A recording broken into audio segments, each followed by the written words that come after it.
Deus quer que você reine. Cristo é a nossa redenção.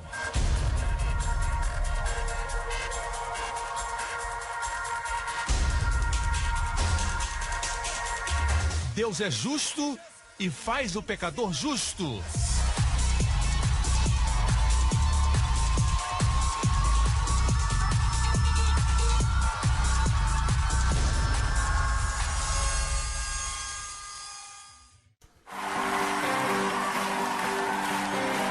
This is our song, New Creation Church.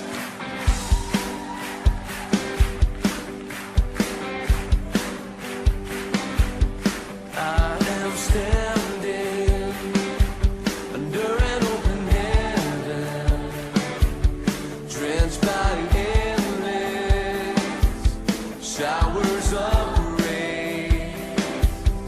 I'm surrounded by love and tender mercy, as you freely gave, so freely I've received. Now I've got every reason to rejoice, for unmerited favors on my life. It's got nothing to do with what I did, but it's all about what you've done for me. And because of the cross it's plain to see, a miracle could be saved. Now I am free. I'll rejoice in everything you've done, in everything you've done.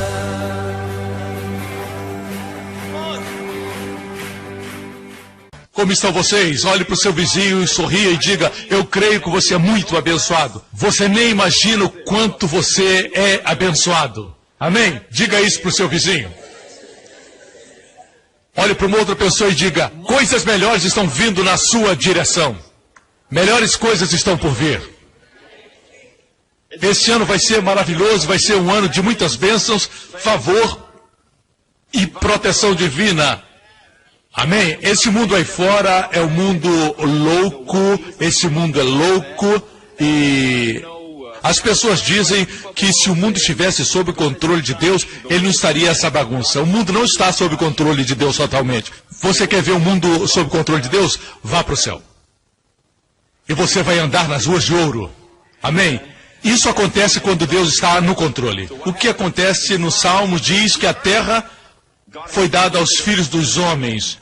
Deus deu, e Deus não é como alguns de nós. Nós damos, e quando nós não estamos felizes, no mês seguinte, nós queremos de volta. A Bíblia diz que Deus deu essa terra para os filhos dos homens. Em outras palavras, o homem está no controle. E o primeiro homem, Adão, recebeu o poder sobre a terra. Amém? Ele era aquele que Deus colocou como guardião sobre a terra. Eu não quero que você pense que foi um jardim pequeno, com uma pequena horta. Não, a terra inteira estava sobre o seu domínio. E Deus disse: tenha o domínio. Não somente isso, ele era o vice-rei. Ele era um príncipe que Deus disse para ter domínio sobre a terra. E sobre toda criatura que se move sobre a terra. Isso inclui todos os germes. Eu creio que naquela época os germes eram bons, assim como os lactobacilos que você toma hoje. E esses pequenos organismos, eles serviam ao propósito de dar prazer ao homem. Mesmo os mosquitos soavam assim, para fazer Adão e Eva dormirem. E eles não faziam assim. Ele tinha domínio sobre todos os animais. Deus deu a ele autoridade. E quem tinha autoridade? Não era a girafa, era Adão. As coisas eram assim. Deus tinha leis que governavam o universo. E uma das coisas que Satanás fez, sendo um espírito sem lei, ele possuiu uma serpente. Naquela época a serpente andava de pé. Quando Deus amaldiçoou a serpente, ele disse: sobre o teu ventre andarás. Quer dizer, ela andava ereta. E ela era a mais astuta de todos os animais que Deus fez. O inimigo possuiu a serpente. O diabo precisa de um corpo para que possa se expressar na terra. Essa é a lei. Sabe o que aconteceu? O homem preferiu papo com a serpente do que papo com Deus. Hoje ainda é a mesma coisa. Preferem falar com a serpente do que falar com Deus. E Adão permitiu que sua esposa falasse com a serpente. Esse é o maior problema. Amém? Mulheres gostam de falar. E se você não falar com elas, elas vão falar com alguém. Ok? Por causa disso, Adão caiu. E o fato é esse: depois que Adão caiu, o que aconteceu? Porque Adão se curvou diante desse espírito sem lei, o diabo tomou a autoridade sobre a terra, que na verdade não pertencia a ele, pertencia a Adão. E ele é aquele que está por trás de toda enfermidade, todo tsunami. Cada vez que você chora, Deus não é o autor, só para o seu controle. Quando Deus fez o homem, Deus não queria que o homem morresse. Na verdade, Deus odeia a morte. Deus odeia o pecado, Deus odeia a enfermidade, Deus odeia a morte. Essas coisas nunca eram para acontecer. Mas quando você dá livre-arbítrio, mesmo agora você tem a escolha de se levantar e sair. Você não é obrigado a escutar a pregação inteira, você sabe disso, você pode se levantar de manhã, escolher para onde você quer ir, ninguém pode forçar você, amém? Você escolhe. Isso é algo precioso que Deus deu ao homem. Alguém diz, se Deus soubesse o que vai acontecer, ele impediria. Deus não pode fazer isso. Ou melhor, Deus não fará. Violaria a sua lei. Quando Deus dá, Deus dá. Ele deu a terra para você. Se você quiser dar para o diabo, é com você. Mas entenda, você tem liberdade de escolha, mas não liberdade de escolher a consequência. Você escolhe colocar o dedo no fogo, mas você não pode escolher a consequência da dor. Pode escolher pecar, mas não pode escolher a consequência do pecado. A consequência virá, independente da sua escolha. Assim veio a morte. Deus odeia a morte. É por isso que quando Deus enviou o seu Filho Jesus Cristo, o amado de Deus, ele foi, fez o bem, curou todos os oprimidos pelo diabo, demonstrando a vontade de Deus em ação. Jesus disse, aquele que me vê, vê o Pai. Jesus estava sempre curando, sempre cuidando, sempre levantando as pessoas, sempre levantando os mortos, sempre limpando o leproso. Ele estava sempre abraçando e amando as crianças, multiplicando pães e peixes. Essa é a natureza do nosso Deus. Deus é um bom Deus. Por favor, entenda, esse é o sonho perfeito de Deus, é o maravilhoso plano de Deus para o homem, mas nós vivemos num mundo que sofre as consequências do pecado de Adão. Portanto, pare de culpar a Deus. Culpe o diabo, culpe o homem.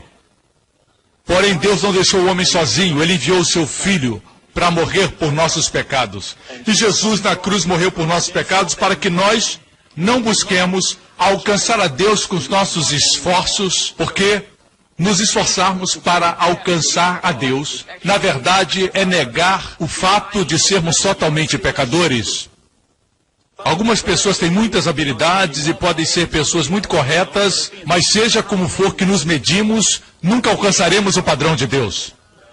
Eu não sou tão mal como essa pessoa, eu não sou tão mal como esse bandido. Eles vão afundar rapidamente, você vai afundar 15 horas depois, mas a verdade é essa, você vai afundar. Amém? Nós não precisamos de um nadador profissional para nadar ao nosso lado e nos ensinar a forma melhor de nadar. Não, não precisamos de um instrutor, precisamos de um salvador. Precisamos de alguém que lance a boia, alguém que nos amarre e nos levante como alguém que está num helicóptero, que lance a boia, melhor ainda, um salvador que tenha boia e que venha nos salvar. Você não joga um campeão olímpico ou um manual que ensine a nadar quando alguém tem necessidade e precisa de ajuda. Não é hora para isso. Livros são importantes, mas não podem salvar. Por isso, quando Jesus nasceu, naquela noite, a Bíblia diz que estava tudo muito quieto. Então os anjos encheram os céus. Ninguém viu os anjos, a não ser alguns pastores. E os anjos disseram, glória a Deus nas alturas, paz na terra, boa vontade entre os homens. Porque nesse dia é nascido na cidade de Davi, eu amo isso, o Salvador. Um Salvador. Não um legislador. Ele vai trazer novas leis? Não. Um Salvador. O que o homem precisa é de um Salvador? Veja bem, eu estou dizendo que ele já tinha os 10 mandamentos por cerca de 3.500 anos, desde que Deus deu a lei a Moisés. Veja o mundo hoje.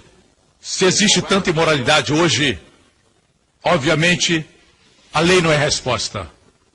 Amém. Moralidade não pode salvar. Jesus salva. Assim, nós precisamos de mais pregadores, mais pastores, mais líderes, tendo mais confiança, e sua confiança tem que estar no Evangelho restaurado. Romanos 1 diz, eu não me envergonho do Evangelho de Jesus Cristo, porque é o poder de Deus. Artigo definido, para a salvação.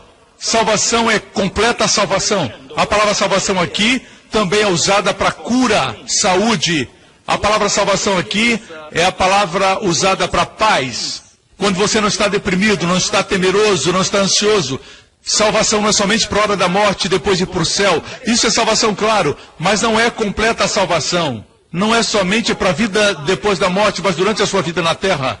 É uma salvação extraordinária. E este a propósito é o nome de Jesus. Salvação é o seu nome. É nascido hoje na cidade de Davi, o Salvador, Jesus, Yeshua. Significa salvação. Para todo, diga, para todo que crer. Para o judeu primeiro e também para o grego. Porque no Evangelho é revelada a justiça de Deus. Nesse Evangelho é revelada a justiça de Deus pela fé, como está escrito, o justo viverá pela fé. Assegure-se de que tem o verdadeiro evangelho. Existem muitos evangelhos por aí, existem evangelhos que te pedem para voltar para a sua justiça própria. Eu creio em boa moralidade, mas eu creio que boa moralidade é produto de crer certo. Quando você crê no verdadeiro evangelho, existirão frutos do Espírito. É mais do que moralidade, é um princípio, é uma luz celestial que está em você, é uma elevação moral sobre você. Você nem é consciente disso, aleluia. Veja como diz na versão O Livro, esse versículo 17. Este evangelho revela-nos que Deus nos faz justos aos seus olhos quando pomos a nossa fé em Cristo. Você não começa na fé e depois volta para as obras. E você continua nas obras. Não. Do início ao fim é pela fé. Fé no que Cristo fez. Isso se completa através da fé, como está escrito, o justo pela fé viverá. Você não pode fazer nada. Somente receber. Ter fé e receber. Isso é boas novas. Tenha certeza que você crê nesse evangelho. Amém? Muitas vezes nós lemos uma versão só e nos tornamos acostumados. É bom quando lemos outras versões. Por isso eu vou mostrar para você na versão O Livro, Romanos capítulo 4, versículo 13. Essa dádiva da justiça que é pela fé. É claro, portanto, que as promessas de Deus de dar o mundo a Abraão e aos seus descendentes, não esqueça que em Gálatas nós somos chamados descendentes de Abraão. Amém? Ele tinha uma descendência natural e uma descendência espiritual. Amém? É claro, portanto, que a promessa de Deus de dar o mundo a Abraão e aos seus descendentes não foi por Abraão ter guardado a lei, mas porque creu que Deus cumpriria a sua promessa. Você vê isso? E ainda assim existem muitas pessoas que falam da obediência à lei de Deus. Eles não entendem que a lei foi dada para mostrar o pecado do homem. A lei é como um espelho. Quando você olha para ele, o reflexo é tão perfeito, é tão exato, essa é a lei. Mostra os seus defeitos. É como uma câmera de alta definição. Depois que surgiu, todos os pregadores dizem assim, me filma de longe, me filma de longe. Amém? Ela não perdoa. Assim se parece feio, não é culpa da lei. O espelho. É porque alguma coisa é feia mesmo. Assim não estamos amaldiçoando o espelho, não estamos quebrando o espelho, não estamos dizendo a culpa é do espelho. Afirmamos que pela lei veio o conhecimento do pecado. Você está entendendo? E ainda assim alguns pregadores querem colocar a lei na frente das pessoas todo o tempo. Não, nós não somos transformados pela lei, nós somos transformados pelo Filho. E a glória do Senhor. Amém? Veja isso. Fala da promessa. Essa é a nossa herança. E não é algo desprezível. Fala de herdar a terra. O diabo teme que você descubra essa verdade. No Evangelho está a chave para herdarmos a terra. Não é herdar o céu. Leia com cuidado. A promessa de Deus de dar ao mundo a Abraão e aos seus descendentes não foi por Abraão ter guardado a lei, mas porque creu que Deus cumpriria a sua promessa. E a razão por que os crentes não estão herdando é porque eles estão obedecendo à lei de Deus. Mas, pastor, não devemos obedecer à lei de Deus? Eu não disse que você não obedece à lei de Deus. Eu digo que a obediência que você tem é inconsciente. Você não deliberadamente tenta obedecer. Você focaliza em Cristo, aprende sobre sua beleza, suas glórias e excelências, é transformado e a sua justiça que você manifesta é o dom da justiça, e esse dom da justiça cumpre plenamente a lei. A verdade é que quanto mais você conhece o Evangelho, mais você ama as pessoas. E quanto mais você ama, mais você cumpre a lei. Você ainda precisa da lei para o governo, como qualquer país que é civilizado. Nós temos os 10 mandamentos como guia. Mas é uma lei externa. É por isso que quando a anarquia começa a surgir, e acontecem quebra-quebras, e as pessoas estão na rua fazendo confusão, é porque não existe mais lei. O que acontece? As pessoas começam a roubar, começam a cometer crimes. Aquilo já estava no coração delas. Elas roubam, matam, estupram. Já está no coração delas. Os 10 mandamentos controlam o exterior, com a ameaça da punição, com a ameaça da retribuição. Amém? A polícia vai lá para fazer cumprir a lei. Eu não estou dizendo que os 10 mandamentos não podem ser usados para governar a sociedade civilizada. Não existe nada melhor. É os mandamentos judeus cristãos que trouxeram muitas nações à civilização. A moralidade. Isso é bom. Mas estamos falando da transformação de vidas, não modificação de comportamentos. Existem pessoas que cumprem a lei no exterior porque temem. Correto? Temem serem indiciados. Mas o coração é o mesmo. Deus quer a transformação do coração. E somente o Evangelho pode fazer isso. Vocês me escutam? Amém? Se a promessa de Deus é somente para aqueles que obedecem à lei, então a fé não é necessária. E a promessa não tem validade. Uau! Vocês deviam meditar mais nisso? Precisam meditar mais. Pergunte a você mesmo, eu estou pregando o Evangelho verdadeiro? Amém? Se a bênção é para os cumpridores legais, a fé é inútil e a promessa não tem validade. Versículo seguinte. Porém, o fato é que a lei nos traz condenação. A única maneira de não falhar, na verdade, seria não haver lei nenhuma. Assim, a promessa de Deus é nos dada pela fé como oferta gratuita. E podemos estar certos de a obter, sejamos ou não seguidores dos costumes judaicos, se tivermos fé semelhante à de Abraão. Porque Abraão é o pai de todos nós. Vocês entendem isso, irmãos? Vocês podem entender isso? Veja, quanto mais caminho com o Senhor, mais eu me convenço que Deus pode olhar para alguém que é imoral. Por exemplo, eu não devia apontar para você, irmão. Devia apontar para o outro lado. Você pode estar dizendo, por que o pastor aponta para mim? Ele está sendo guiado pelo Espírito Santo. Eu vou apontar para outro lugar. Para essa caixa de som. Digamos que esse monitor é uma prostituta. E essa outra pessoa aqui tem treinamento teológico, conhece a Bíblia de capa a capa, conhece o hebraico, conhece o grego. Ela conhece tudo sobre a Bíblia. E tem algo a respeito do Senhor quando ele passa. Prostituição é pecado, é mal. Sem dúvida alguma. Mas o fato é que se ela tiver fé no Senhor, ele vai parar e dar atenção a ela. Mas esse rapaz que conhece toda a Bíblia e não tiver fé, ele não lhe dará atenção. Parece que a pior coisa que você pode fazer, o pior pecado, cada um tem sua opinião, mas se eu entrevistar todos vocês e vocês entrevistarem os amigos, cada um vai ter uma opinião sobre o pecado. Quanto mais caminho com Deus, percebo que o pior pecado é a incredulidade. Uma geração inteira não entrou na terra prometida porque não creu.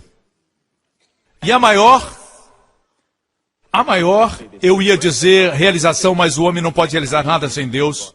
A maior postura que você pode ter, a maior moralidade, a maior santidade é a fé.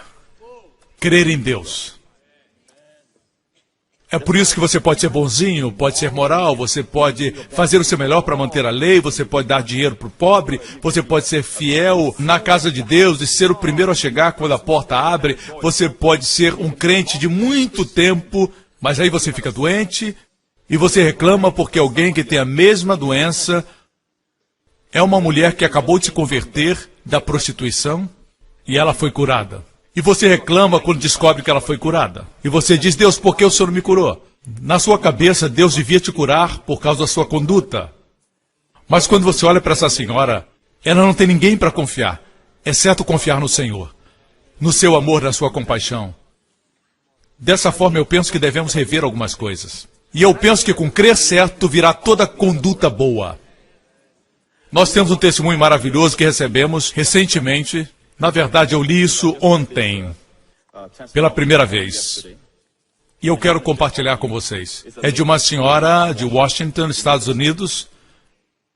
Eu cresci num ambiente abençoado, frequentei uma igreja carismática e até ensinei na escola dominical, mas era viciada. Eu sabia esconder os meus vícios bem.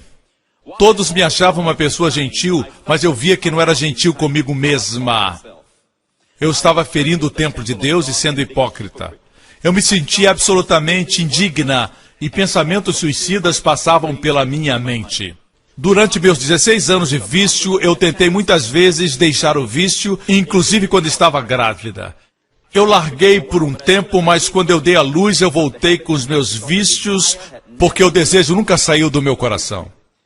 Então, 1 ano e meio atrás, eu comecei a assistir os programas de televisão do pastor Joseph Prince, diariamente. Várias vezes por dia. Ao ponto de encher o meu gravador de vídeo com os programas do pastor Joseph Prince.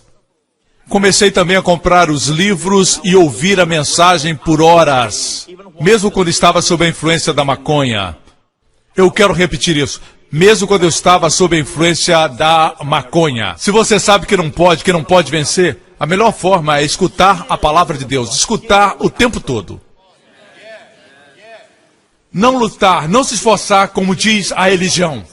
A culpa é sua, você não está tentando com vontade. Você não é bom o suficiente. Mas ela disse que mesmo estando ainda no vício, ela ouvia a mensagem por horas.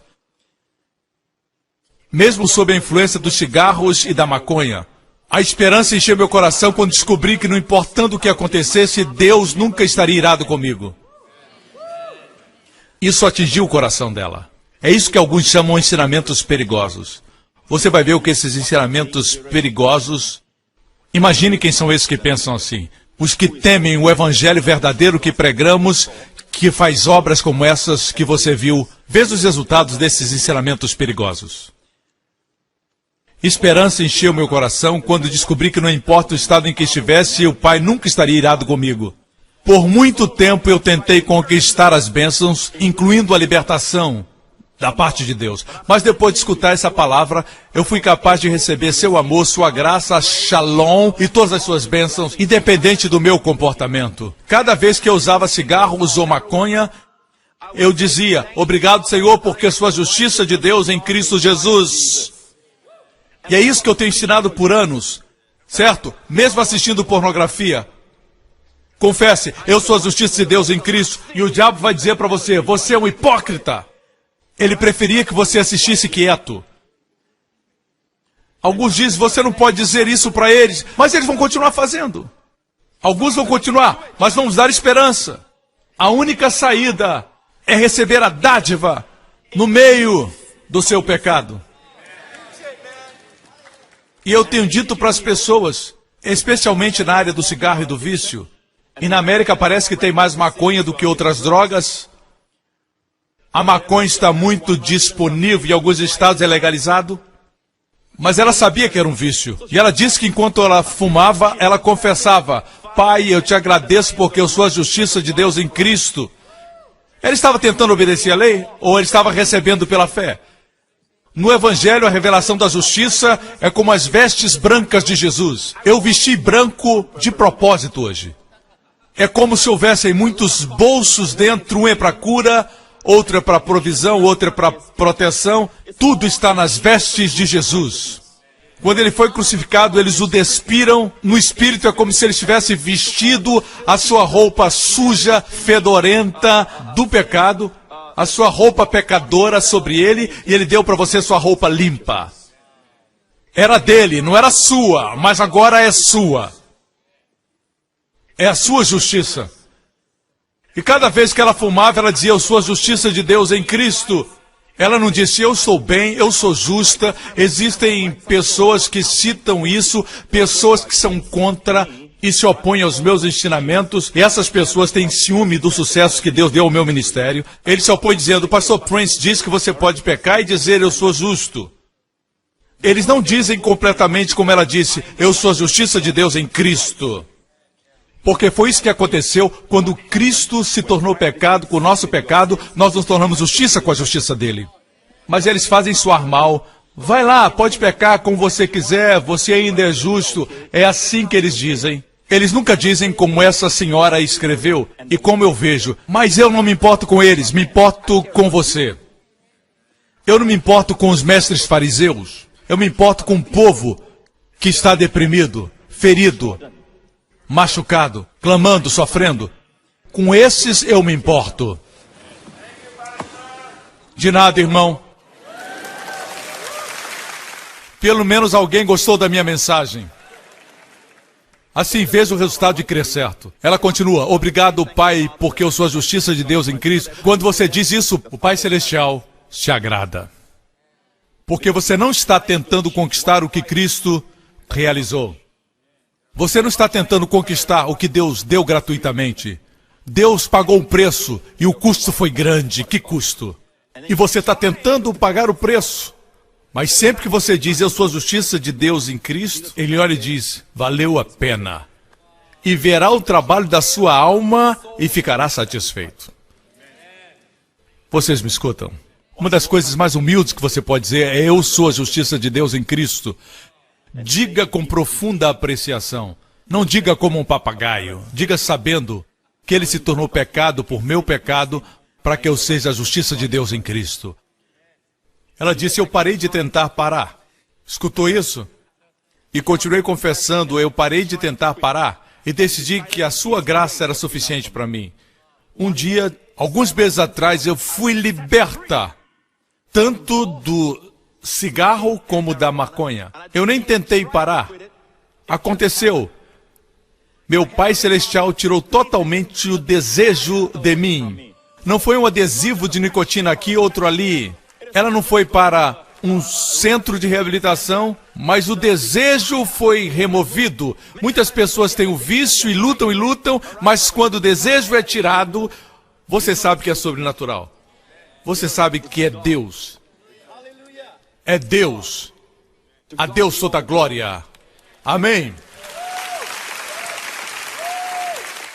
Estou tão grata porque Cristo, através do seu ministério, me libertou. Agora eu tenho a minha família que está envolvida no Ministério de Prisões. Escutando sua mensagem, lendo seus livros, eu agora sou parte do Ministério de Prisão. Eu escrevo cartas apresentando a verdade para aqueles que estão presos. Chegou a hora, ele escreveu, chegou a hora dos cativos serem libertos pelo nome de Jesus. Vamos lá, igreja, este é o Evangelho de Jesus Cristo. Esse é o Evangelho de Jesus Cristo. Amém. E existem algumas pessoas que tentam reembalar a lei e dizem que é o Evangelho. E quando você prega o verdadeiro Evangelho, eles dizem, essa é a mensagem da graça que surgiu ultimamente. Não surgiu ultimamente, eu não sou originador. Se existe um originador que chamou o meu Evangelho, foi o apóstolo Paulo. Deus deu a ele. Eu amo o Evangelho que foi dado a Paulo. Isso é somente uma redescoberta, amém? Amém? Eu disse amém. Deixe-me dizer algo. Quando Jesus veio, em Isaías 61, Jesus disse, o Espírito do Senhor está sobre mim para pregar boas novas ao pobre. Que boas novas são essas? Que você não precisa ser pobre? Nunca foi o plano de Deus. O desejo dele é que você seja suprido. Jesus nunca fez ninguém pobre. Ele multiplicou pães e peixes. Mas eu creio que existe engano nas riquezas? Sim. Sim, é perigoso quando você associa a sua identidade ao dinheiro que tem. Você é um pobre homem. Triste ver isso. Mas existem perigos também na pobreza. Assim, muitas vezes é a nomenclatura que você usa. Alguns falam prosperidade. Eu gosto de usar a palavra provisão. O Senhor é meu pastor. Tenho tudo o que preciso. Nada me faltará. Amém? Então, Jesus disse, o Espírito de Deus está sobre mim para pregar boas novas ao pobre, abertura de prisão aos presos e apregoar o ano aceitável do Senhor. Desça ao versículo 7, você encontra isso. Em lugar da vossa vergonha, no mesmo texto, tereis dupla honra. Em lugar da vossa vergonha, tereis dupla honra. E em lugar da afronta, exultareis da vossa parte. Por isso, na sua terra possuirão o dobro e terão perpétua alegria. No lugar da vergonha, terão dupla honra. Deixe-me falar sobre vergonha. Na língua inglesa, no dicionário Webster, e Webster foi o pai do dicionário inglês. Ele viveu no século XVIII e ele era um mestre da língua inglesa. O que muitos não sabem é que Webster era um devoto cristão. E no seu dicionário original, existem muitas definições de termos bíblicos. Como parente, e ele fala sobre o parente remidor que é Cristo, ele colocou lá. No dicionário atual, isto está censurado, do dicionário Webster. Assim, Noah Webster não é somente o pai do dicionário inglês, mas também era um crente. E ele define vergonha assim: sensação dolorosa. Diga, dolorosa. Quem gosta de sensação dolorosa, levante a mão. Ninguém gosta. É uma sensação dolorosa, não é somente alguma sensação que você tem por aí. É uma sensação dolorosa, despertada por uma consciência de culpa ou erro, ou tendo cometido algo que feriu a reputação, ou da exposição daquilo que a natureza ou a modéstia escondeu. Ok? Essa é a definição original do dicionário de Webster. Consciência de culpa. O que dá ao homem culpa? Vergonha vem da consciência da culpa. O que dá ao homem consciência de culpa? Pecado. Sim e não. É a lei. A lei, quando você peca, o fato é que é a lei que traz a consciência desse pecado. Para isso a lei foi dada. Até que a lei chegasse, o pecado estava no mundo, mas o pecado não era imputado porque não existia lei. As pessoas pecavam e era errado, mas eles não eram conscientes. Ou percebiam que o que estavam fazendo era necessariamente pecado. A lei foi dada para que o homem conhecesse o pecado. A lei não foi dada para justificar o homem. É como um espelho, só para o homem saber. Certo? Quando Adão e Eva foram criados, a Bíblia diz que eles estavam nus e não se envergonhavam. Mas você deve entender o contexto lá. Se Adão e Eva eram marido e mulher, eles não tinham vergonha um do outro. Não é que estivessem despidos ou sem roupa. Se você estudar com cuidado, Salmos 8, que fala como Deus criou o homem, Deus coroou o homem. Deus coroou. A palavra hebraica para coroar é atar. Atar significa envolver o corpo inteiro. Envelopar é a palavra. Deus atar, envelopou tudo ao redor do homem com glória e honra. É como uma luz brilhante. Quando Adão caminhava, como você acha que ele dava ordens aos mamutes? Ele dizia, sai aqui dessa horta, por exemplo. E então o mamute saía. Ou o dinossauro tinha que obedecer. Ele estava vestido com a glória e com a honra. Tinha autoridade sobre tudo o que se move, sobre toda a criação de Deus. Você já pensou nisso? Ele estava coroado.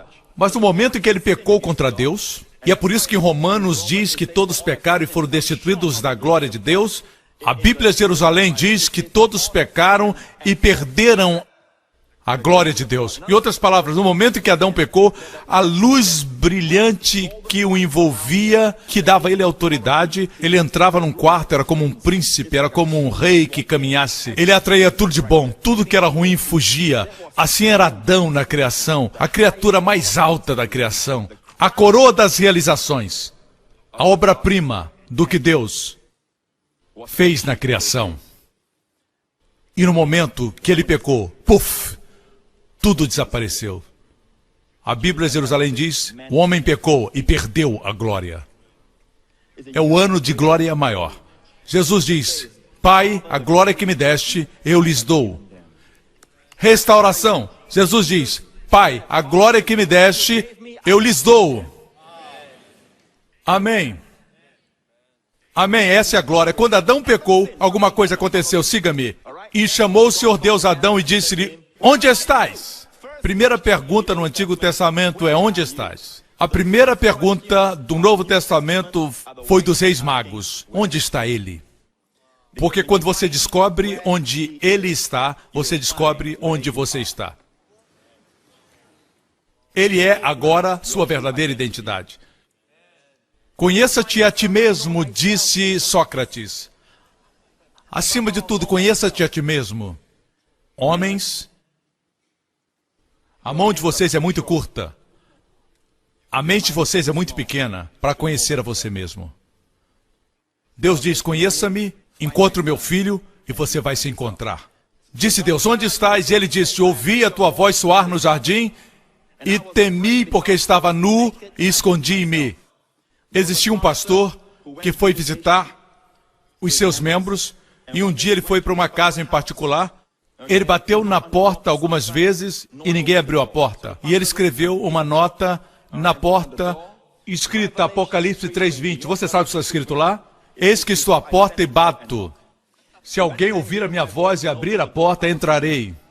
E assim, nada aconteceu. E no domingo, na salva de ofertas na igreja, ele recebeu um bilhete, obviamente era do homem daquela casa. E ele também deixou um versículo, Gênesis 3:10. Pastor, ouvi a tua voz soar no jardim e temi, porque estava nu e me escondi. Ok? Este versículo aqui nos diz porque o temor veio ao mundo. Originalmente, foi a primeira vez que vimos essa palavra medo. O homem não foi criado para temer. Hoje as pessoas têm medo de todas as coisas. Mas a mãe de todos os medos é o medo da morte. Porque eles temem a morte, eles temem voar. Não é o medo de voar, é o medo da morte. Eles têm medo de tudo. Eles temem quando não há nada a temer. Como o grande presidente disse, a única coisa que devemos temer é o próprio medo. Roosevelt disse isso. Ele está certo, medo é algo que Deus odeia. Os primeiros lançados no Lago de Fogo no livro do Apocalipse serão os medrosos. Os segundos serão os incrédulos. Os que se prostituem, os idólatras e todos os outros serão lançados depois. Começa com os medrosos e incrédulos. Deus não quer que você viva no medo. Medo dos germes, medo do futuro, medo de não ter o suficiente, medo da velhice, medo de perder alguém. Onde começou o medo? Esse outro sermão. Mas começa aqui. Tive medo. Pastor, é porque ele ouviu a voz de Deus. É isso que sempre pensamos. Leia com cuidado. Não é porque ele ouviu a voz de Deus. Ele tinha comunhão com Deus antes. Ele teve medo porque, note aqui, a posição, eu estava nu. Consciência da vergonha. A consciência do pecado faz o homem ter medo. Antes disso não existia enfermidade. Antes disso não existia depressão. Não existia vício. Podemos dizer então que tudo começou com a consciência da culpa. Pais, me escutem.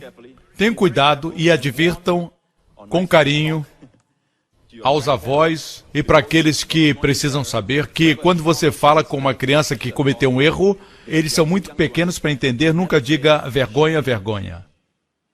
Nunca use a expressão que vergonha.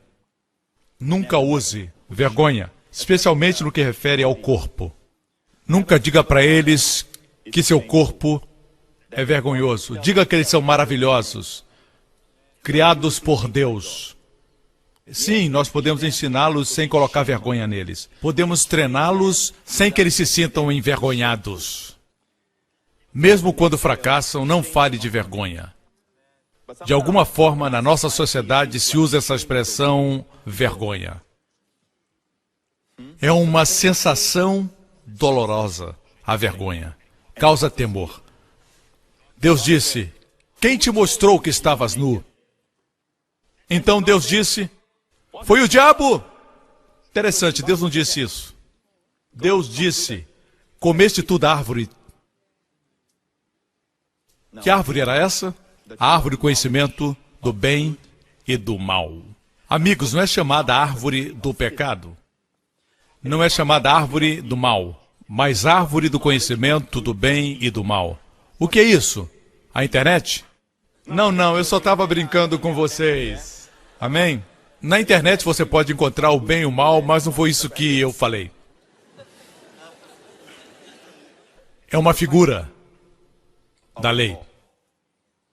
Pela lei veio o conhecimento do bem e do mal. No momento em que você come dela, você morrerá. Ou no hebraico, morrendo, morrerás. Você me escuta? Deus sabia. Se tem consciência da vergonha, culpa e pecado, é porque você comeu da árvore.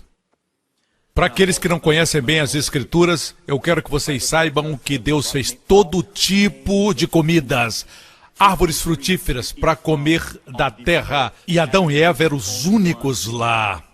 Mas Deus diz, honra-me, respeite-me, tem uma árvore que vocês não podem comer. Comam de todas as outras, mas não comam daquela para mostrar que eu sou o dono de vocês. E essa foi a árvore que Satanás tentou o homem. E a vergonha chegou. O que eu estou tentando mostrar é que vergonha e consciência do pecado são sinônimos.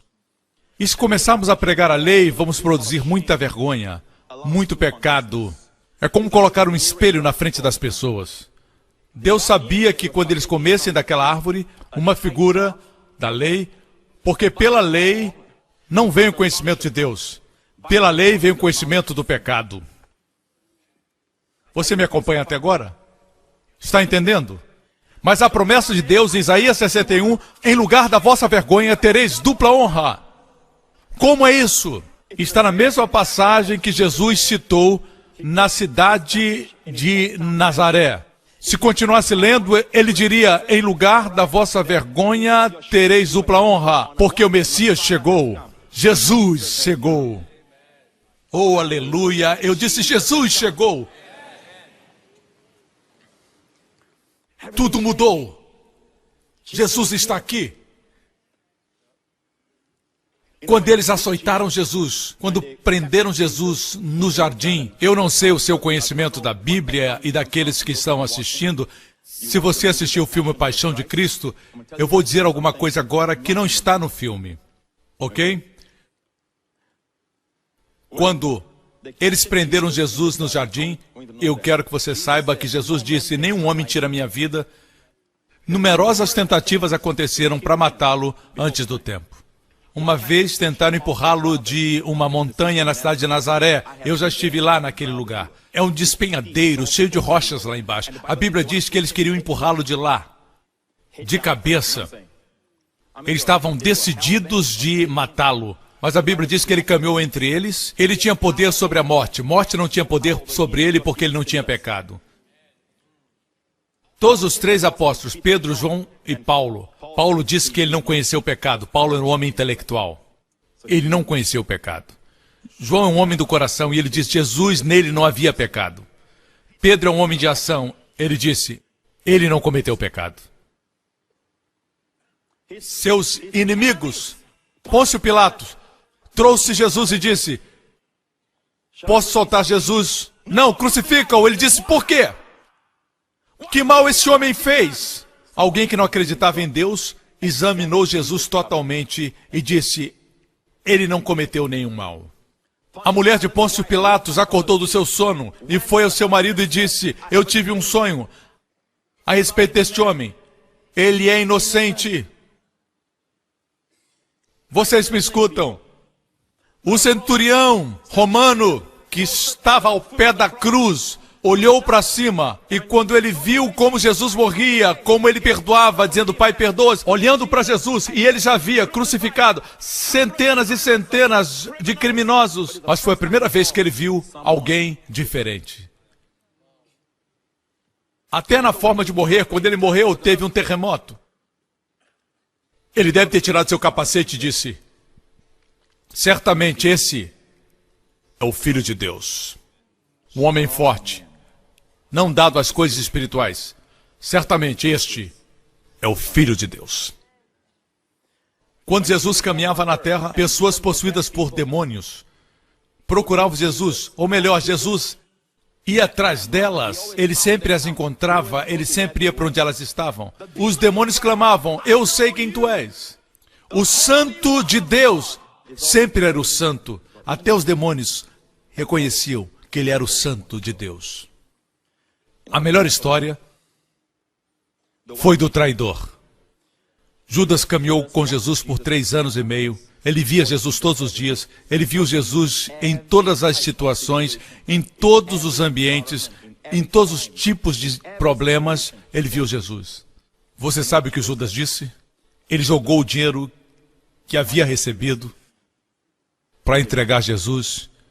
Ele se arrependeu e, cheio de vergonha e remorso, ele jogou as moedas. Isso está registrado na Bíblia para nós. Ele disse: eu traí sangue inocente dos lábios de um homem que o via todos os dias. Por isso Jesus disse: ninguém tira a minha vida. Amém? Nós falamos que Jesus foi assassinado, mas ninguém tirou a vida dele. Tiveram muitas oportunidades, ele caminhava entre eles, nem puderam apedrejá-lo. Isso é poder. Mas o tempo chegou para ele entregar a sua vida como substituto pelo nosso pecado. Quando os soldados vieram prendê-lo, tirando suas espadas, Jesus perguntou: quem vocês procuram? Procuramos Jesus. Ele disse: sou eu. E eles caíram. Todos caíram. Soldados fortes caíram diante dele. E ele esperou para que ele se levantasse para o prender. Creio que ele fez assim: vocês me encontraram, deixe os meus discípulos irem. Lindo. Um homem de verdade.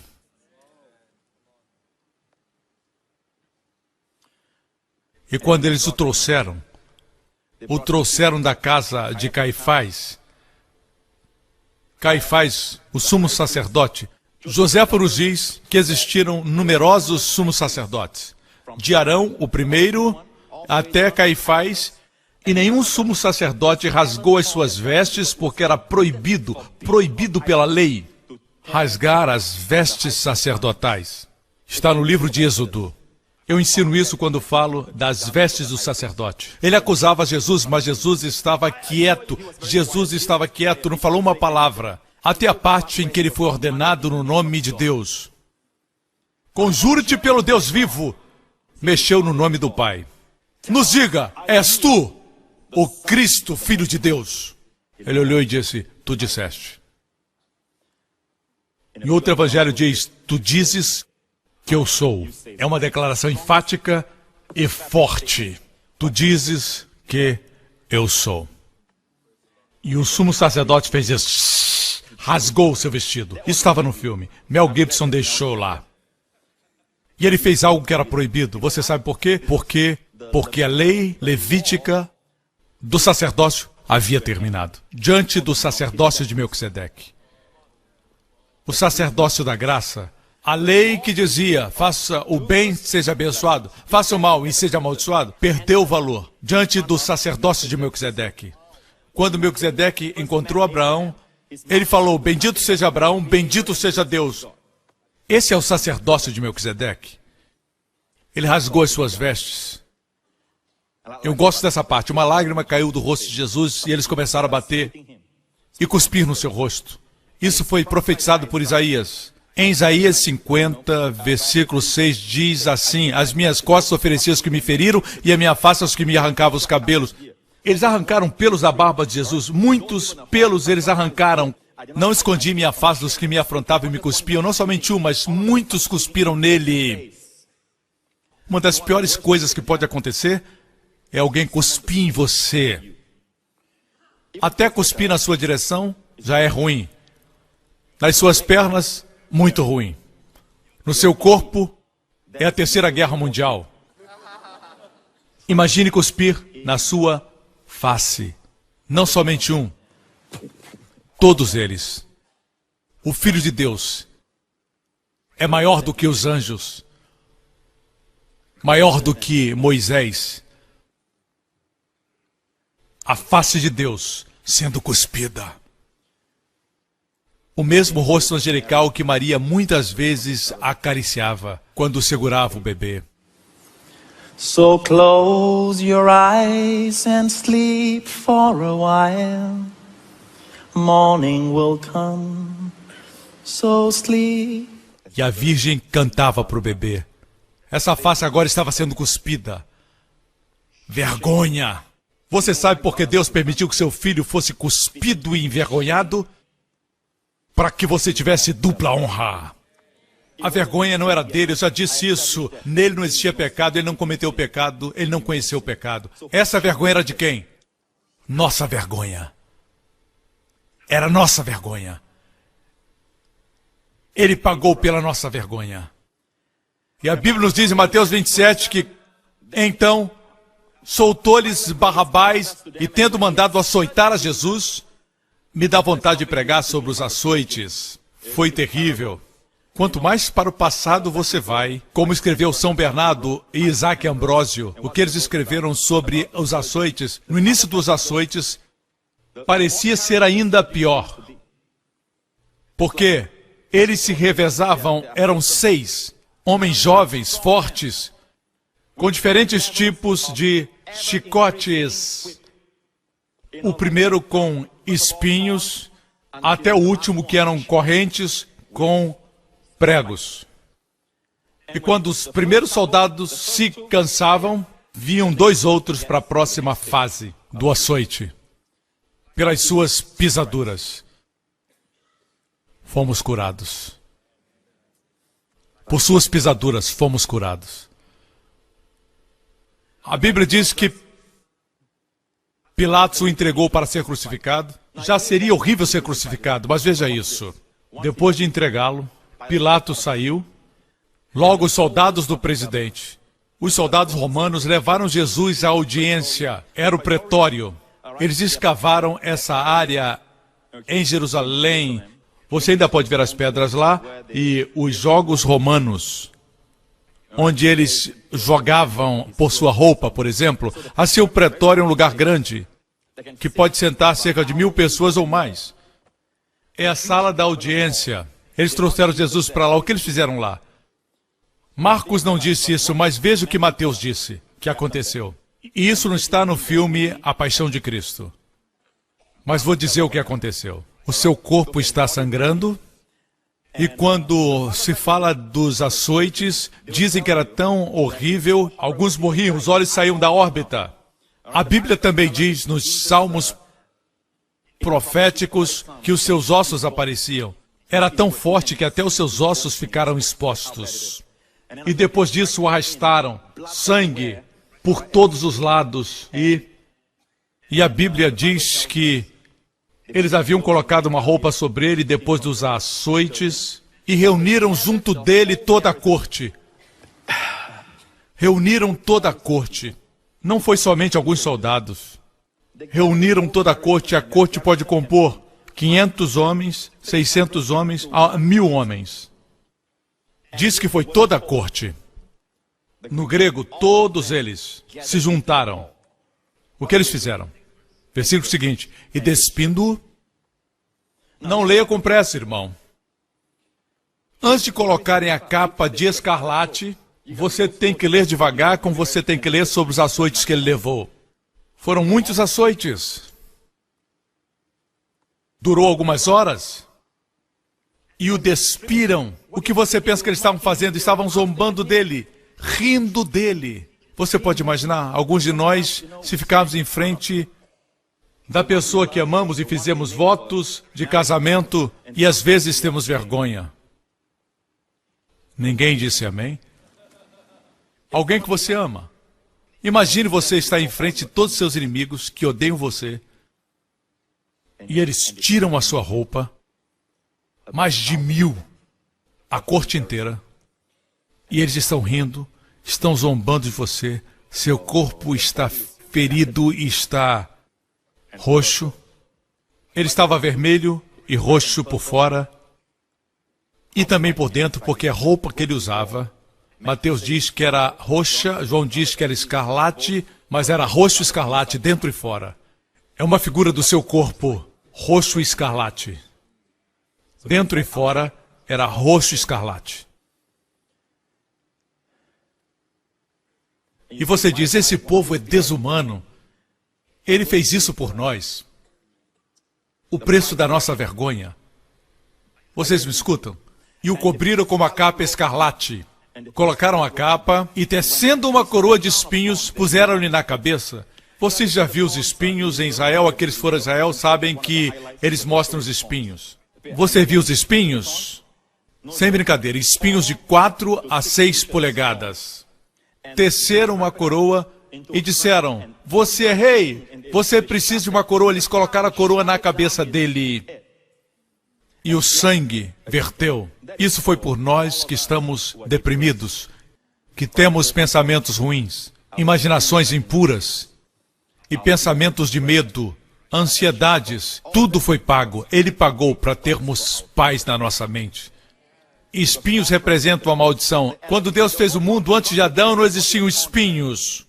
Eles surgiram depois do pecado de Adão. Deus disse, a terra produzirá espinhos. E essa foi a sua coroa. Maldita seja a terra, produzirá espinhos. É um símbolo da maldição. Ele levou a nossa maldição.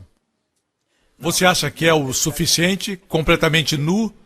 Então, jogar uma capa por cima dele, para assim zombarem dele, gritando, você, rei dos judeus. Colocaram a coroa de espinhos e ele sangrava, e como se não fosse suficiente, pegaram uma vara e colocaram na sua mão direita. Você sabe o que é uma vara? É uma forte cana. Sabe as flautas que as pessoas tocam? Elas são feitas quase sempre de canas. Você sabia que podem ser uma arma? Na mão de alguém pode se tornar uma arma. Na versão amplificada diz que é como um bambu. Eles colocam entre aspas, como um bambu. E eles pegaram esta cana, e a Bíblia diz que em sua mão direita colocaram uma cana e ajoelhando-se diante dele escarneciam, dizendo, salve o rei dos judeus, e cuspindo nele de novo. E eu creio que dessa vez eles fizeram uma fila para cuspir nele, um após o outro. E tiraram-lhe a cana e batiam na sua cabeça.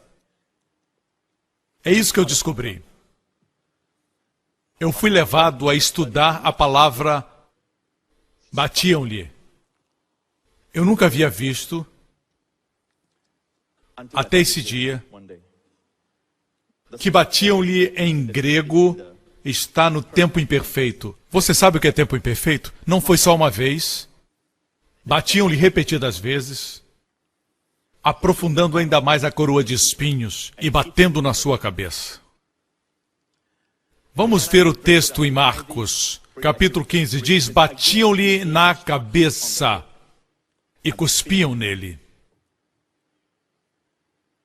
Outra versão diz que eles continuavam batendo nele. Com aquele bambu, com aquela cana, batiam na sua cabeça. E eles zombavam e riam. Amigos, a cuspida, a vergonha, a nudez. Não olhe para isso e diga, mas ele merecia tudo isso? Não, diga assim, eu merecia tudo isso. Mas ele sofreu por nós, para que nossa vergonha se torne dupla honra. Amém? Por vossa vergonha tereis dupla honra. Eu estava estudando as palavras hebraicas para vergonha e descobri que no Salmo 69 diz, bem tem conhecido minha afronta, minha vergonha e a minha confusão. Diante de ti estão os meus adversários.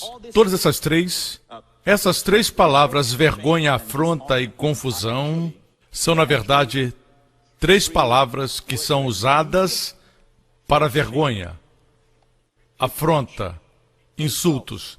E você encontra essas três palavras aqui.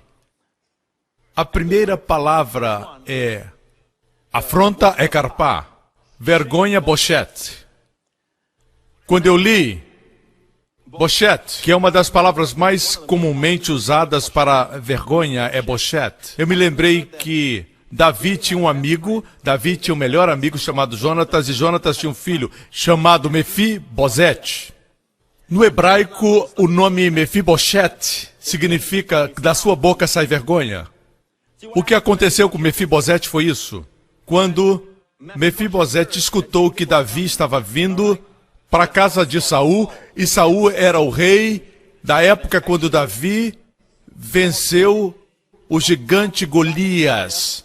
E mais tarde ele teve ciúme do menino que tinha 15 anos, ele teve ciúme dele e tentou matar o jovem Davi. E a Bíblia diz que 15 anos depois Davi ascendeu ao trono quando tinha 30. E durante esse tempo, na casa de Saul, eles falavam mal a respeito de Davi. E finalmente Saul morreu no Monte Gilboa. E Jonatas, deixe-me falar de Jonatas. Quando Davi matou Golias, Saul tinha um filho. Seu nome era Jonatas, Jonatan em hebraico. E Jonatas amou Davi. E a Bíblia diz que Jonatas honrava e respeitava Davi. Ele tinha vergonha do que seu pai fazia com Davi, apesar de tudo que fez. E Jonatas e Davi fizeram uma aliança que eles sempre cuidariam um do outro. E suas famílias também seriam cuidadas. Muitas vezes, Jonatas, arriscando sua própria vida, dava informações a Davi para que ele não fosse morto por seu pai Saul. Até o próprio Saul queria matar Jonatas, para que você veja como ele era mau. Finalmente, Saul e seu filho Jonatas, o melhor amigo de Davi, morreram no Monte Gilboa. Quando você vai para Israel, eles sempre mostram o Monte Gilboa. Mas foi somente no ano passado que eu pude ir até o pico do Monte Gilboa. E eu pensei na história de Saul e o melhor amigo de Davi, Jonatas, morrendo lá. Davi chorou e amaldiçoou o Monte Gilboa. Você sabe que existe um lugar no Monte Gilboa que até hoje as árvores não crescem. Nós passamos por lá e tiramos retratos. Existe uma maldição que Davi colocou no Monte Gilboa até o dia de hoje, e por isso lá em cima as árvores não crescem, e a área do Monte Gilboa é a área mais quente do país de Israel. Porque Davi disse na sua maldição que não caia orvalho nem chuva sobre o Monte Gilboa, porque sobre ti os valentes foram mortos.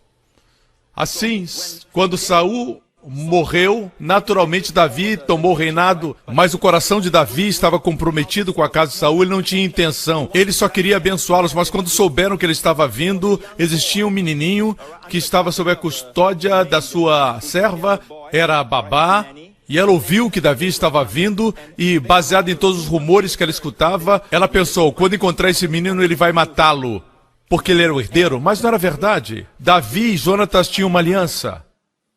Amém?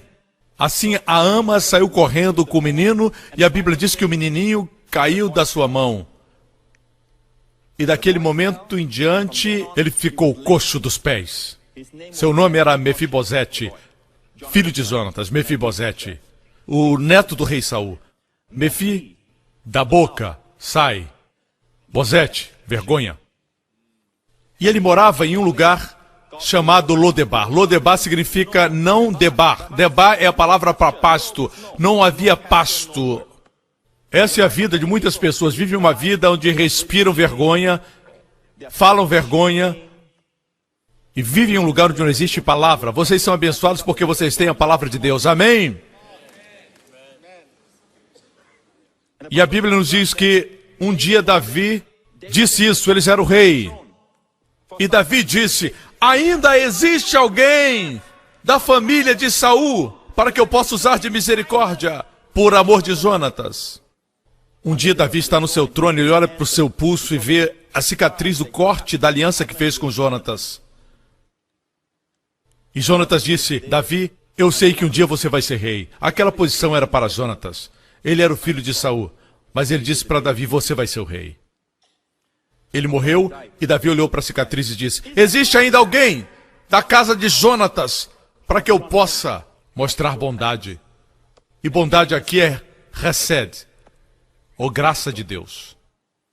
E havia um servo na casa de Saul, cujo nome era Ziba, e o chamaram à presença de Davi. O rei disse: És tu, Ziba? E ele disse: servo teu. E disse: não há ainda alguém na casa de Saul para que eu use com ele de benevolência de Deus? Então Ziba, o rei, disse: há um filho de Jonatas aleijado de ambos os pés.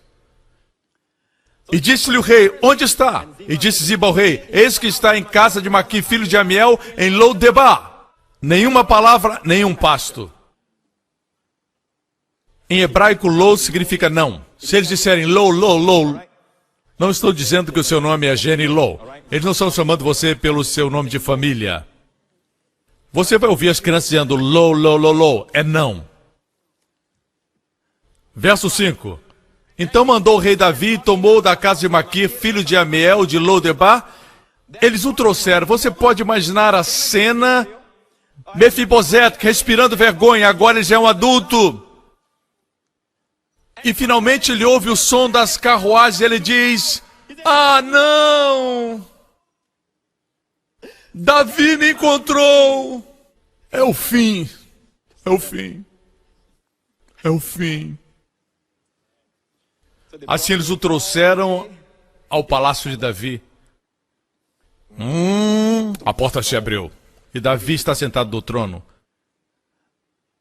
Veio a Davi e se prostrou com o rosto por terra e inclinou-se. Mefibosete significa boca de vergonha. Ele se prostrou e Davi disse: Mefibosete?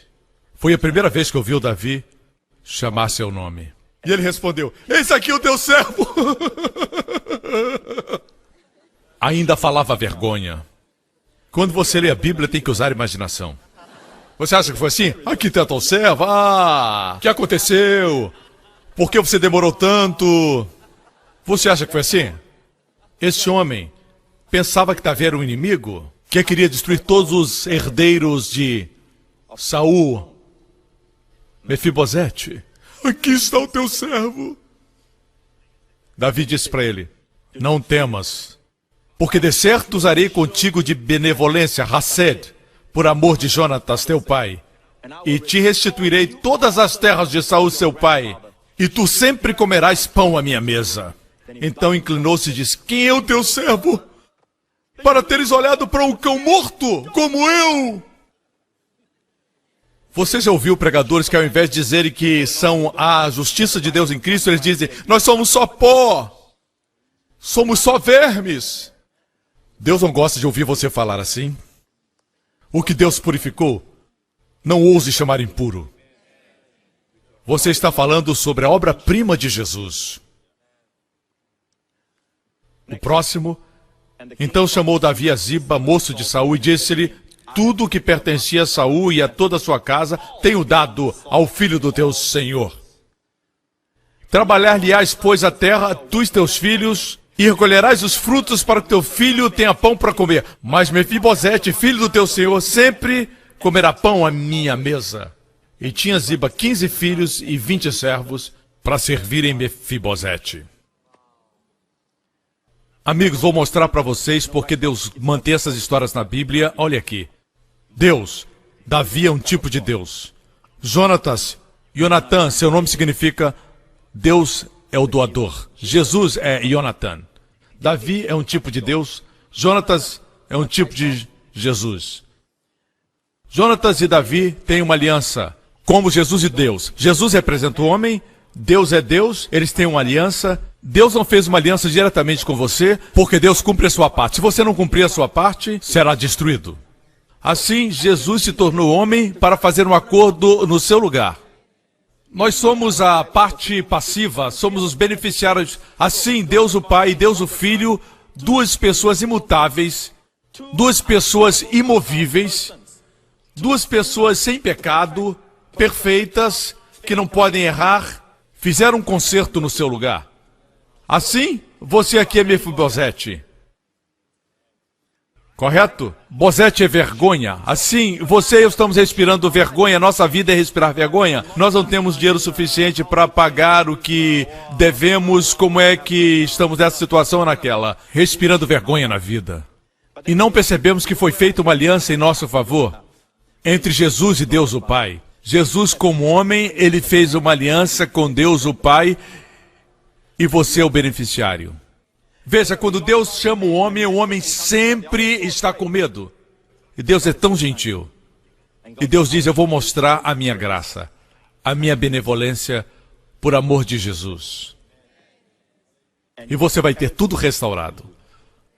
A sua saúde, a sua paz, sua liberdade serão restauradas. E você terá Ziba e todos os seus filhos e servos à sua disposição. Todos os anjos estão à sua disposição. Que história linda. Leia cuidadosamente. Vamos concluir com isso. Em 1989, o jornal do estado de Mississippi, vou repetir, Mississippi, daquele estado, o jornal do Instituto Médico, em 89, publicou um artigo a respeito da morte de Jesus, da perspectiva médica. E se não estou enganado, o nome do doutor é Dr. Ball, e o Dr. Ball disse que Jesus morreu literalmente de coração partido. Ele morreu de coração partido. E ele disse que quando alguém morre, o seu pericárdio é um saco, uma membrana que está do lado de fora do coração, que envolve o coração. Se o coração é rasgado, o coração se rompe literalmente, o sangue invade o pericárdio, e depois de um tempo as células sanguíneas se separam do soro. Elas se separam do soro. E assim que nos diz o Evangelho de João, diz que um dos soldados furou o coração de Jesus depois de ele morrer. Depois de ele gritar, Pai, nas tuas mãos entrego o meu espírito. A Bíblia diz que um dos soldados furou o seu lado e imediatamente saiu água e sangue. João diz, aquele que viu testificou e o seu testemunho é verdadeiro. Ele estava ao pé da cruz com Maria. E o seu testemunho é verdadeiro e sabe que é verdade o que diz para que também você creia. Isso prova que ele morreu, e a ciência médica diz que sangue e água saindo é uma prova de que ele morreu, e o ângulo da lança foi tal que furou o pericárdio, rasgou a membrana. Ele já havia morrido de coração partido, porque senão o sangue não invadiria o pericárdio. E porque no pericárdio eles se separam, as células sanguíneas e o soro se separam. É por isso que saiu água e sangue. Você me escuta? É interessante ler que nos escritos judaicos, Targum e Yonatan, para aqueles interessados, diz que quando Moisés feriu a rocha, isto não está na Bíblia, isso é tradição oral passada através de gerações, e eu creio que é verdadeiro, muito que foi passado é tradição rabínica, mas isso é verdade, você sabe por quê? Targum e Yonatan diz que quando a rocha foi ferida, não saiu somente água. A princípio, saiu água e sangue. Veja, quem disse isso não crê em Jesus.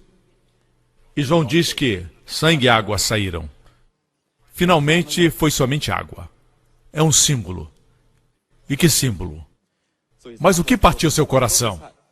Voltemos ao versículo, a minha afronta e a minha vergonha, a minha confusão. Ele estava falando com o Pai, e no versículo seguinte ele diz, afrontas me quebrantaram o coração. Literalmente. Estou fraquíssimo, esperei por alguém que tivesse compaixão, mas não houve nenhum. E por consoladores, mas não achei. Versículo 21 comprova que era Jesus na cruz, porque diz, na minha sede me deram a beber vinagre. Isso aconteceu na cruz. Ele escolheu morrer, e quando tudo estava concluído, ele entregou seu espírito. Eu gosto da versão de Mateus que diz que ele rendeu, no grego, ele rendeu o seu espírito. Como um rei despede os seus súditos. Ele despediu o seu espírito, porque a obra estava concluída. E o que partiu seu coração? Afronta, vergonha. Nossa vergonha, nossa afronta, quebrantou seu coração. Como você ousa baixar sua cabeça quando o Filho de Deus levou nossa vergonha? Eu perguntei ao Senhor Jesus, eu vou concluir agora. Recentemente eu disse ao Senhor, Senhor, por que o Senhor me deu um ministério que vai para os 4 cantos da terra, através da televisão cristã, as principais emissoras e todas as outras emissoras? Por que, Senhor?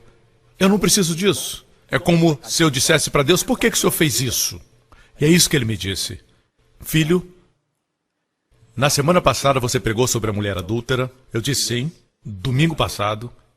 Ele disse, os dias nos quais você vive e os dias de então são diferentes.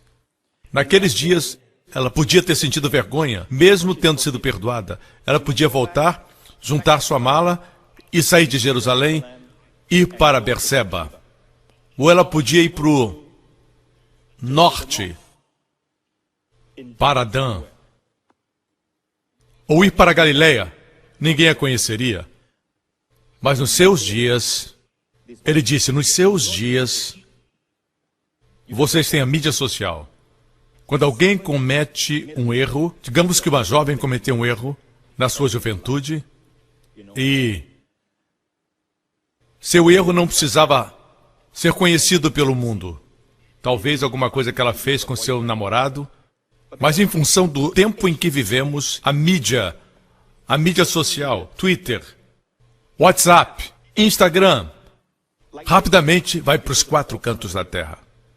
E a vergonha, por onde você for, a vergonha é multiplicada muitas vezes do que no tempo de Jesus. Então ele disse para mim, é por isso que eu estou multiplicando o seu ministério de graça muitas vezes.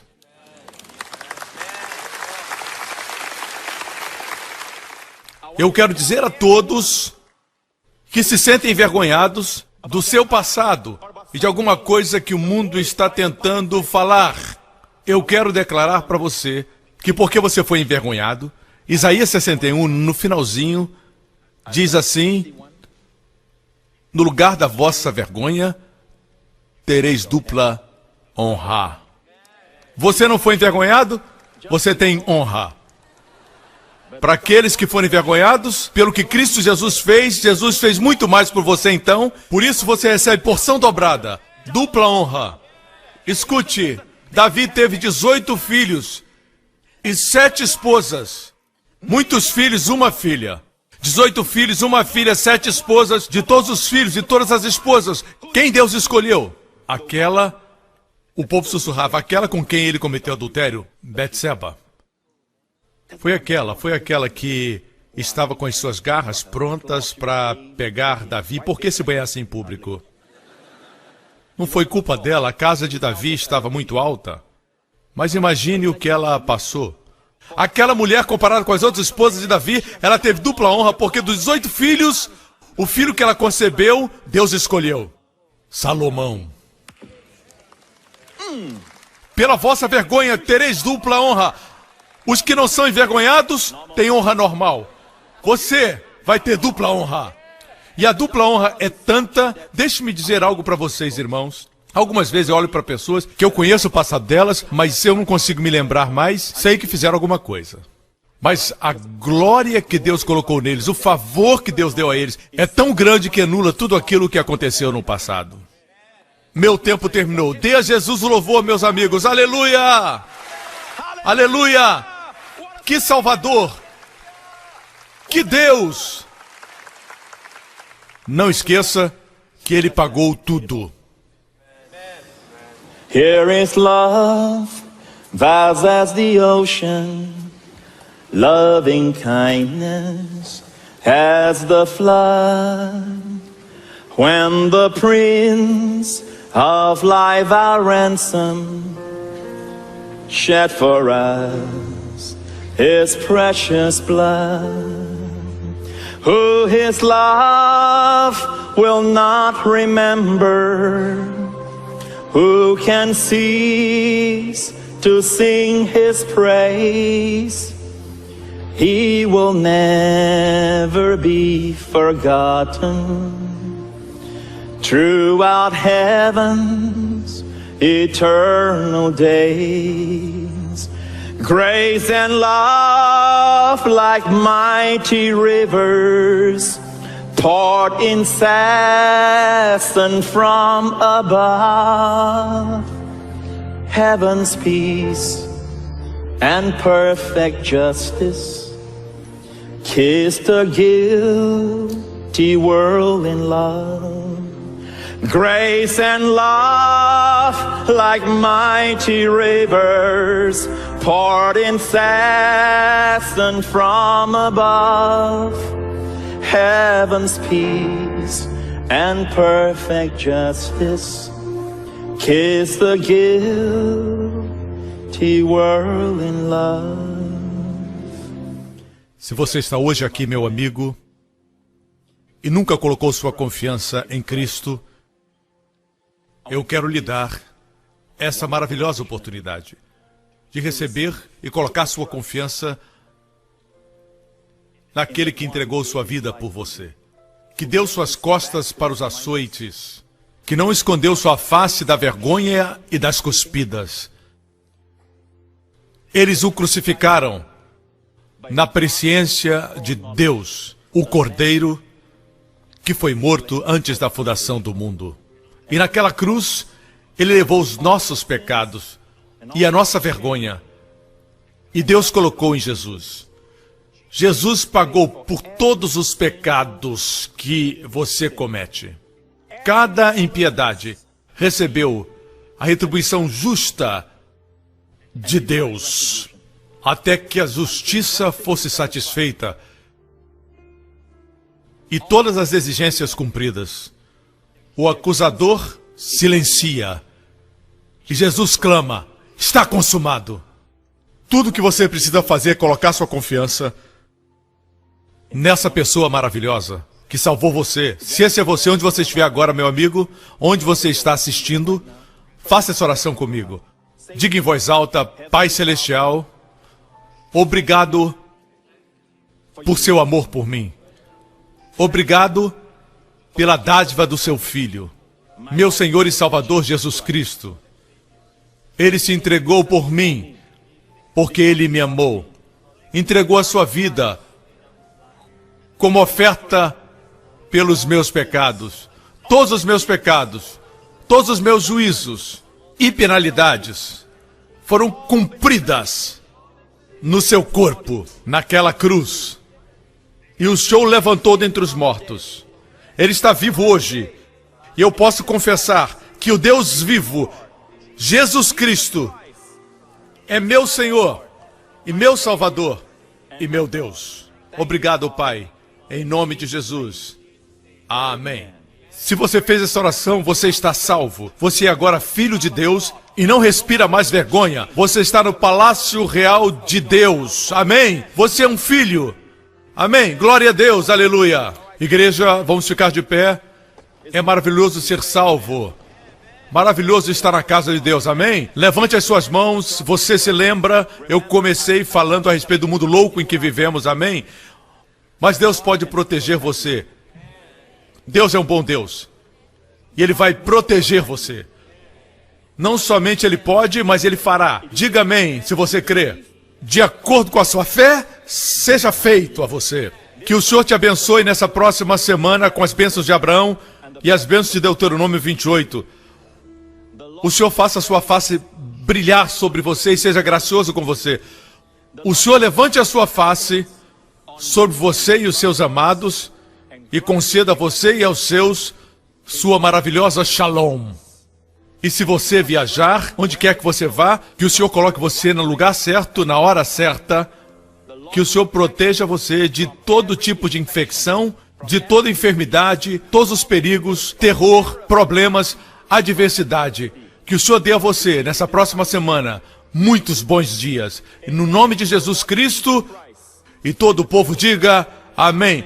Deus abençoe a igreja. Até a próxima. Amém. Obrigado por sintonizar no programa de hoje com o pastor Joseph Prince, da igreja New Creation. Estamos certos que você foi abençoado.